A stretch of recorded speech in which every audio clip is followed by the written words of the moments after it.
सबैको दिन शुभ रहोस् भन्दै hey guys welcome back to day 3 of transformation series. आज चाहिँ डे 3 भइसक्यो रहेछ यो सिरिज सुरु गरेको। अनि बिहान उठेर चाहिँ पानी इज कम्पलसरी, पानी खानुपर्छ किनकि हाइड्रेसन गराउँछ। अनि त्यसपछि चाहिँ म अब कपडा सपडा लिएर जान्छु कामतिर। अनि आजको मौसम चाहिँ चिसो नै थियो, 6 डिग्री 7 डिग्री कतिको थियो। अनि मेरो ड्रेसको सर्ट लिएर चाहिँ म जान्छु सिधै काममा। काम गरेर भ्याएपछि अनि सिधै नास्ता खाने बेला भएछ। काम गरेको चाहिँ भिडियो खिच्न भ्याएन भनौँ।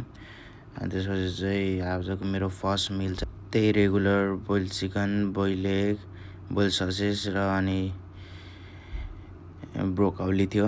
अनि त्यो खाएँ। अनि त्यसपछि फेरि काम गरेर ड्युटी भ्याएर चाहिँ अनि अर्को दोस्रो मिलमा चाहिँ रहेको थियो पास्ता अनि चिकन टाइपको हल्का अनि सुप, चिकन सुप। अनि त्यो खाँदै केटाहरूसँग गफ गर्दै खाँदै गर्छु।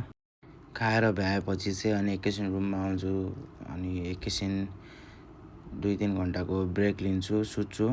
अनि आज चाहिँ आइतबार भएको कारणले जिम बन्द थियो। सो आजको दिन चाहिँ रेस्ट भयो। अनि रेस्ट गरेर चाहिँ साँझ पखतिर चाहिँ म रनिङ जान्छु।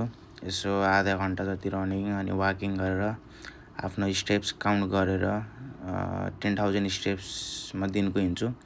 सो स्टेप्स काउन्ट गरेर चाहिँ म फर्किन्छु। अनि फर्किने बित्तिकै आफ्नो त्यही एज युजुअल प्रोटिन र क्रिएटिन मिक्स गरेर पिउँछु। सावर लिएर चाहिँ मुसली हट वाटरमा भिजाएर सुक्न दिन्छु।